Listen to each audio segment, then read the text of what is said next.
नमस्कार साथियों, मैं doctor Manoj Ahuja Ahuja news channel में आपका हार्दिक अभिनंदन करता हूं। आहूजा न्यूज बुलेटिन देखने से पहले हम आपको बता दें, हमारा न्यूज चैनल कोई प्रोफेशनल चैनल नहीं है। कानून की विशेष जानकारियां दिखाना, मौजूदा विधानसभा से संबंधित महत्वपूर्ण खबरें दिखाना और हमसे जो लोग जुड़े हुए हैं, हमारे सब्सक्राइबर्स, हमारे मित्र, हमारे शुभचिंतक, उनसे जुड़ी हुई महत्वपूर्ण खबरें दिखाना हमारे आहूजा न्यूज चैनल की पहली प्राथमिकता में शामिल है। आप भी हमारे आहूजा न्यूज चैनल के सदस्य बने। अगर आपने हमारे चैनल को सब्सक्राइब नहीं किया है तो सब्सक्राइब करें। तो आइए देखते हैं आज की विशेष खबरें Ahuja news channel bulletin. Bhajpa शहर जिलाध्यक्ष रमेश सोनी ने राज्य की कांग्रेस सरकार को आड़े हाथों लिया है। उन्होंने राज्य की कांग्रेस सरकार द्वारा चलाए जा रहे जनता राहत शिविर को जनता आहत शिविर बताया है। सोनी ने कहा कि राज्य की कांग्रेस सरकार हर मोर्चे पर विफल साबित रही है। भ्रष्टाचार व कानून व्यवस्था ध्वस्त करने में नंबर 1 पर राजस्थान सरकार है और किसानों, युवाओं, महिलाओं को पीड़ा पहुंचाने का काम किया है।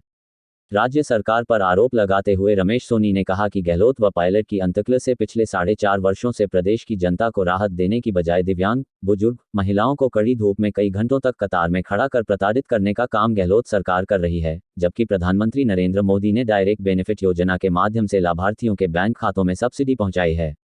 विधायक अनिता भदेल ने कहा कि कांग्रेस अंतकल से जूझ रही है और सरकार बिजली की दरें बढ़ाती जा रही है। महंगाई, किसानों की कर्जा माफी, बेरोजगारों को भत्ता नहीं मिल रहा है, किसानों की फसल को समर्थन मूल्य पर खरीद नहीं रही है। भ्रष्टाचार का आलम यह है कि जनता त्राहिमाम कर रही है। कहा कि सरकार के मंत्री ने ही मंच से सरकार के भ्रष्टाचार के आरोप लगाए हैं। कहा कि बिना रिश्वत के सरकार में कोई काम नहीं होता है। वीरांगनाओं की धरती पर महिलाओं पर अत्याचार बढ़ रहा है। परीक्षाओं की भर्ती में युवाओं के साथ खिलवाड़ करते हुए पेपर आउट किए जा रहे हैं। किसान कर्जा माफी की घोषणा होने के बाद भी किसानों का कर्जा माफ नहीं हो सका है। भदेल ने कहा कि सरकार के मंत्री, प्रभारी राहत शिविर में निरीक्षण के नाम पर आते हैं और केवल जनप्रिय प्रधानमंत्री नरेंद्र मोदी सरकार को कोसने का काम करते हैं।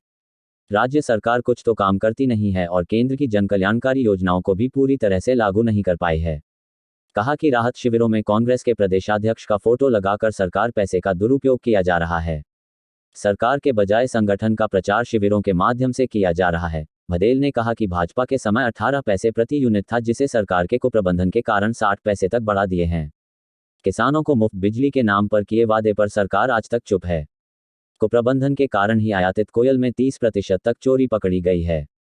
बिजली कंपनियां को सब्सिडी का पैसा नहीं मिलने के कारण निरंतर घाटे में जा रही है और बैंकों का ऋण बढ़ता जा रहा है।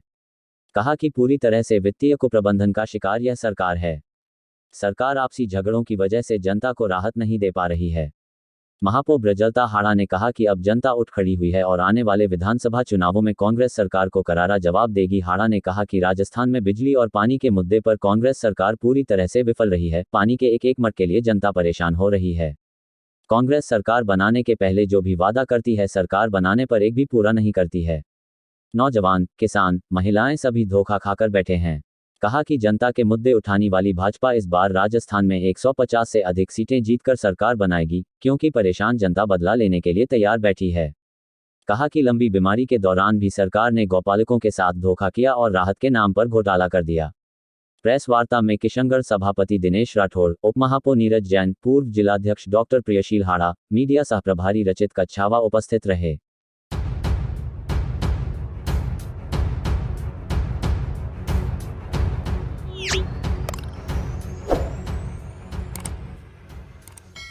बजट घोषणा में नए जिलों की घोषणा से कई स्थानों पर रोष व्याप्त है। इसी कड़ी में अजमेर जिले का विजयनगर क्षेत्र शुक्रवार को पूरी तरह बंद रहा। विजयनगर के लोगों ने धरना देकर और बाजार बंद करवाकर सरकार को अल्टीमेटम दिया है। क्षेत्र को अजमेर जिले में यथावत नहीं रखने पर उग्र आंदोलन की बात कही है। विजयनगर तहसील क्षेत्र को केकड़ी जिले व एडीएम केकड़ी में शामिल करने के विरोध में शनिवार को बंद का आह्वान किया गया था, जो पूरी तरह सफल रहा। शहर के प्रमुख बाजार महावीर बाजार, बापू बाजार, कृषि मंडी चौराहा, सब्जी मंडी, कृषि मंडी, चाय नाश्ता पान की थड़ी सहित सभी व्यापारिक प्रतिष्ठान पूरी तरह बंद रहे। इस बंद में सभी व्यापारिक संगठनों, एनजीओ और सामाजिक संगठनों का बंद को पूर्ण समर्थन पूर्व में ही मिल चुका था। भाजपा युवा नेता कैलाश गुर्जर ने बताया कि विजयनगर को केकड़ी में शामिल किए जाने के विरोध में गत 12 मई से ही विजयनगर तहसील संघर्ष समिति के बैनर तले मोती मार्केट के सामने पिछले 7-8 दिनों से लगातार धरना जारी है। इस धरने में हर वर्ग का पूर्णतया समर्थन मिल रहा है और लोग बड़ी संख्या में धरना स्थल पर पहुंच रहे हैं। गुर्जर ने कहा कि आज का बंद भी ऐतिहासिक रहा। इसके जरिए सरकार को चेतावनी दी गई है कि यदि जल्द ही सरकार नहीं मानी तो उन्हें उग्र आंदोलन पर मजबूर होना पड़ेगा। पूर्व नगर पालिका उपाध्यक्ष सहदेव सिंह कुशवाहा ने कहा कि राज्य सरकार ने नए जिले बनाने की घोषणा की तब से ही विजयनगर तहसील में लगातार धरना प्रदर्शन किया जा रहा है।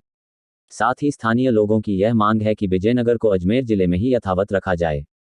जब तक विजयनगर तहसील को वापस अजमेर जिले में यथावत रखने की घोषणा नहीं की जाएगी, अब तक लगातार विरोध प्रदर्शन जारी रहेगा। विजयनगर तहसील को केकड़ी जिले में मिलाने के विरोध में सर्व समाज विजयनगर तहसील संघर्ष समिति के बैनर तले हम लोग 12 तारीख से धरना दे रहे हैं। सारे व्यापारियों ने, सभी समाज के अध्यक्षों ने एक बड़ी बैठक करके आज बंद का आह्वान किया था और आज पूरा विजयनगर संपूर्ण बंद है। चाय की थड़ी हो, चाहे कोई भी व्यापारिक प्रतिष्ठान हो, सभी बंद है। हम सभी कृषि मंडी और सब्जी मंडी सब बंद है। हम सभी यहाँ इस बैनर के माध्यम से उन सभी को धन्यवाद देना चाहते हैं और ये राजस्थान सरकार को चेतावनी भी देना चाहते हैं कि आप इसको हल्के में न लें। ये आज विजयनगर के अंदर जो चिनकारी लगी है, ये आज गाँव के अंदर फैल रही है। अब मेरे पास डेली फोन आ रहे हैं, बरल से, जालिया से, अणुतिया से, सब गाँवों से फोन आ रहे हैं, सिकरानी से, सताना, दौलतपुर से। ये आग फिर गाँवों के अंदर जाएगी। इसलिए हम इस मंच के माध्यम से विजयनगर संघर्ष समिति ये आह्वान करती है कि राज्य सरकार तुरंत विजयनगर को केकेडी से हटाकर इसको अजमेर जिले में जोड़ा जाए, अन्यथा हमें और उग्र कदम उठाना पड़ेगा। इसकी जिम्मेदारी सरकार की होगी। आपका नाम? कैलाश गुजर।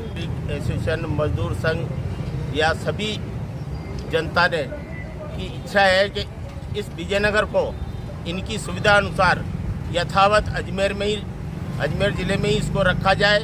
केकड़ी में इसको जो लिया गया उसका पूरा विजयनगर एक होकर के इसका विरोध कर रही है और सरकार को समझना चाहिए इनकी सुविधा के अनुसार, भावनाओं के अनुसार इसको अजमेर में ही रखें ताकि जनता को किसी तरह की असुविधा न हो।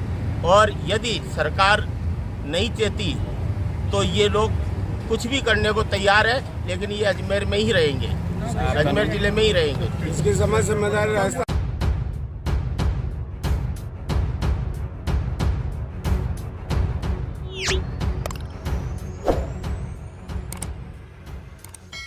सामाजिक सरोकारों एवं मानव जीव प्राणी सेवा में केकड़ी शहर की अग्रणी संगठन भारत विकास परिषद शाखा केकड़ी के द्वारा आयोजित रक्तदान शिविर उत्साह के साथ संपन्न हुआ। भारत विकास परिषद शाखा के केकड़ी रक्तदान शिविर प्रभारी वासु कोरानी ने बताया कि शहर के सामपंद रोड स्थित पटेल स्कूल में लगाए गए रक्तदान शिविर में कुल 45 यूनिट एकत्रित हुआ व 5 को रक्तदान के योग्य नहीं के कारण निरस्त करना पड़ा।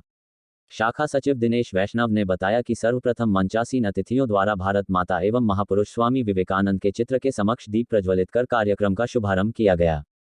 कार्यक्रम में अतिथि के रूप में मंचासीन निरंकारी मंडल केकड़ी के प्रमुख अशोक रंगवानी, प्रेम जेठानी व समाज सेवी अवनीश मुंदड़ा का परिषद के पदाधिकारियों द्वारा तिलक लगाकर व केसरिया दुपट्टा पहनाकर स्वागत सम्मान किया गया। रक्तदान शिविर में रक्तदान करने आए युवाओं के साथ मातृशक्ति व बहनों ने भी उत्साह के साथ रक्तदान किया। परिषद के द्वारा रक्तवीरों का प्रशस्ति पत्र एवं स्मृति चिन्ह भेंट कर सम्मान किया। कार्यक्रम के मुख्य वक्ता अशोक रंगवानी ने बताया कि रक्तदान करने से किसी अनजान शख्स की जान बचाई जा सकती है। रक्तदान को जीवनदान भी कहा गया है, अतः हमें समय समय पर रक्तदान करना चाहिए। वही नए रक्त के साथ नई ऊर्जा संचार होता है और भी निखरता के साथ स्वस्थ शरीर बनता है।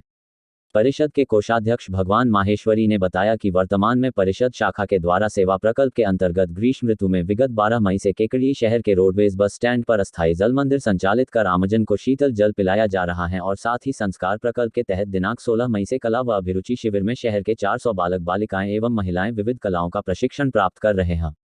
शिविर समापन के दौरान रक्तदान नेत्रदान प्रकल्प के प्रांतीय संयोजक देवराज सुरतानिया एवं निशक्त व वनवासी सहायता प्रकल्प के प्रांतीय संयोजक संजय बम्ब उपस्थित रहे।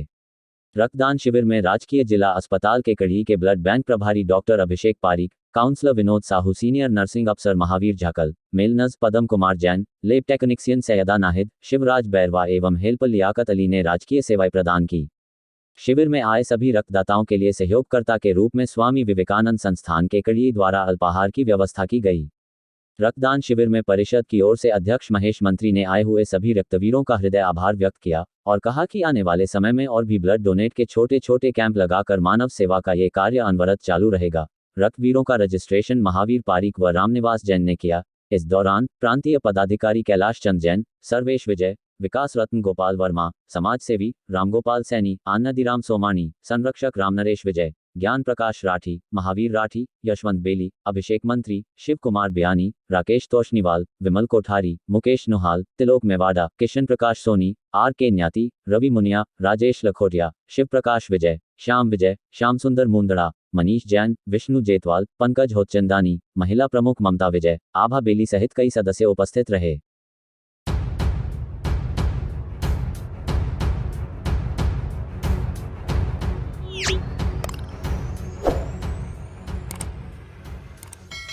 कांग्रेस प्रदेश सह प्रभारी अमृता धवन ने आज शनिवार दोपहर करीब 12 बजे मसूदा विधानसभा की कांग्रेस नेत्री व भिनाय सरपंच डॉक्टर अर्चना सुराणा से उनके घर पहुंचकर मुलाकात की। डॉक्टर अर्चना सुराणा ने धवन को माला पहनाकर व शॉल ओढ़ाकर स्वागत किया। इस दौरान मसूदा विधानसभा की राजनीति को लेकर अमृता धवन ने डॉक्टर अर्चना सुराणा से चर्चा की और राजस्थान में हो कांग्रेस सरकार रिपीट को लेकर काफी समय तक दोनों के बीच चर्चा हुई। इस दौरान मालपुरा उपप्रधान मूल शंकर शर्मा सहित कई कांग्रेसी कार्यकर्ता भी साथ थे। आपको बता दें कि डॉक्टर अर्चना सुराणा मसूदा विधानसभा में कांग्रेस नेत्री के रूप में सक्रिय हैं तथा वर्तमान में भिनाय सरपंच के पद पर है।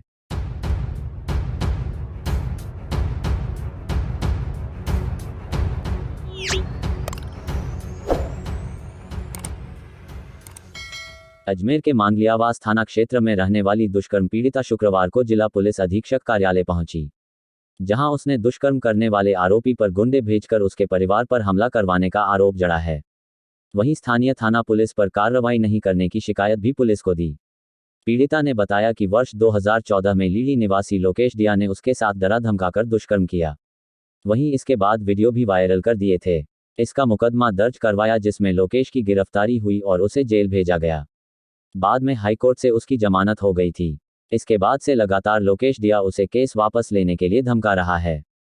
नए नंबर से फोन करके परेशान करता है। घर के बाहर आकर उठा ले जाने की धमकी भी दी।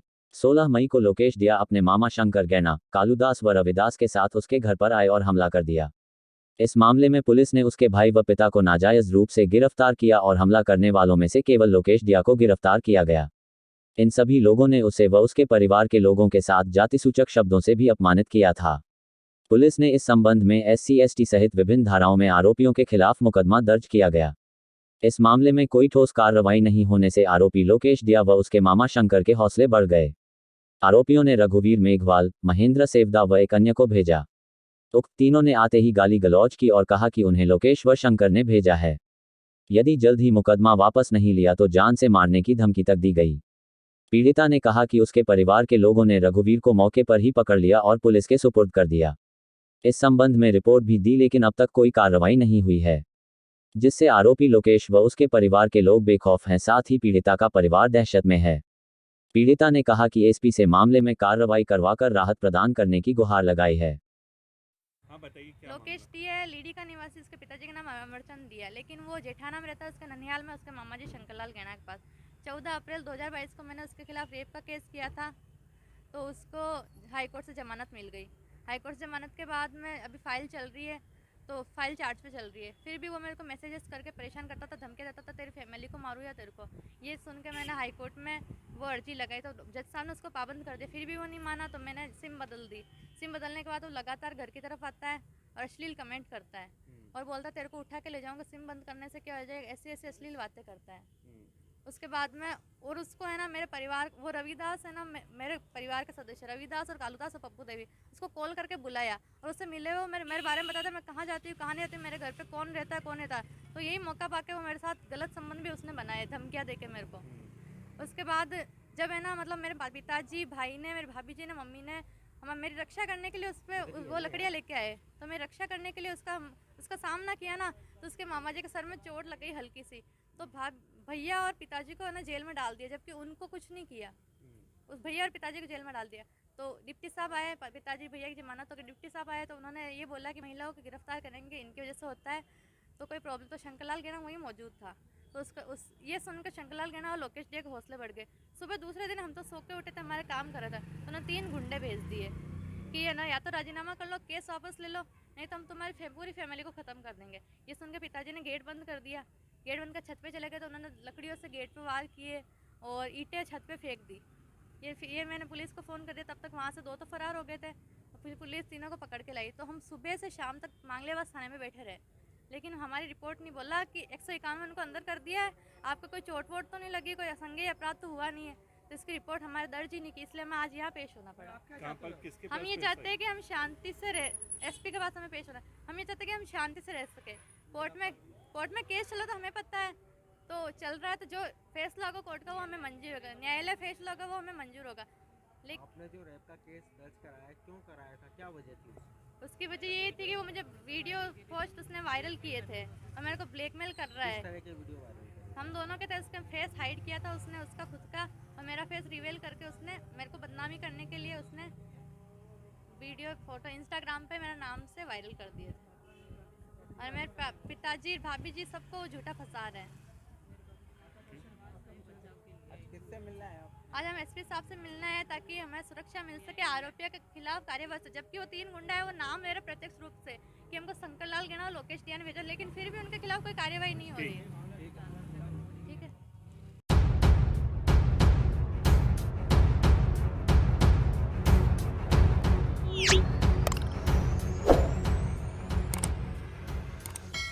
भिनाय तहसील की 13 ग्राम पंचायतों को व उप तहसील को अजमेर जिले में यथावत रखने बाबत सर्व समाज के लोगों ने उपखंड अधिकारी के नाम ज्ञापन दिया, साथ ही अब जल्द ही अनिश्चितकालीन धरने की चेतावनी दी है। आमजन को अजमेर में यातायात सुविधा सहित अन्य सभी राजकीय कार्यालयों हेतु आवागमन सहित सभी कार्यों में सार्थकता की मांग को लेकर अजमेर जिले में रहने की मांग की गई। साथ बांदनवाड़ा में मीटिंग करके अनिश्चितकालीन धरने को लेकर प्रबुद्ध जन आगे की रणनीति तय करके ज्ञापन देने वालों में युवा नेता कैलाश लांबा, प्रधान संपत जैन, दावराम शर्मा, सुभाष वर्मा, मुकेश कंवर, सूरजकरण गुर्जर, गुमान सिंह, अशोक कराटी सहित सैकड़ों लोग ने उपस्थित दर्ज करवाए।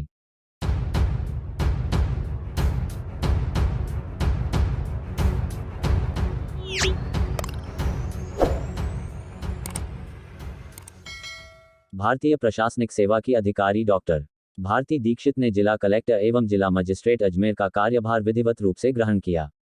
राज्य सरकार ने हाल ही में आदेश जारी कर भारतीय प्रशासनिक सेवा की अधिकारी डॉक्टर भारती दीक्षित को जिला कलेक्टर एवं जिला मजिस्ट्रेट झालावाड़ से स्थानांतरित कर अजमेर जिला कलेक्टर के पद पर पदस्थापित किया है। मंगलवार को जिला कलेक्टर एवं जिला मजिस्ट्रेट का पदभार ग्रहण किया। गुरुवार को हुई शिष्टाचार भेंट व पत्रकार वार्ता के दौरान दीक्षित ने बताया कि राज्य सरकार की फ्लैगशिप योजनाओं का क्रियान्वयन पूर्ण निष्ठा और तत्परता के साथ किया जाएगा। उन्होंने अजमेर जिले के विकास के लिए सभी विभागों में सामंजस्य स्थापित कर बेहतर कार्य करने की बात कही। जिला कलेक्टर ने बताया कि जिले में आधारभूत संसाधनों के विकास के साथ जन सेवाओं की अदायगी पूर्ण तत्परता के साथ की जाएगी। उन्होंने बताया कि आमजन की समस्याओं और परिवेदनाओं का निस्तारण उनकी सर्वोच्च प्राथमिकता रहेगी। नवनियुक्त जिला कलेक्टर से शिष्टाचार भेंट करने वालों का सिलसिला चलता दिखाई दिया। दीक्षित ने कार्यालय में आकर मिलने वालों से सहजता से बात की और परिचय लिया। गुरुवार को भाजपा ओबीसी प्रकोष्ठ के जिलाध्यक्ष एडवोकेट अशोक सिंह रावत ने शिष्टाचार भेंट कर दीक्षित का अभिनंदन किया। इस मौके पर उनके साथ एडवोकेट व पत्रकार डॉक्टर मनोज आहूजा भी मौजूद रहे, जिन्होंने भी दीक्षित का अभिनंदन कर भिनाय तहसील से संबंधित समस्याओं पर चर्चा की। इसी दौरान लोक अभियोजक विवेक पाराशर ने भी शिष्टाचार भेंट के साथ पुष्कर से संबंधित समस्याओं के संबंध में ज्ञापन दिया, जिसे दीक्षित ने ध्यानपूर्वक सुनकर निस्तारण का आश्वासन दिया।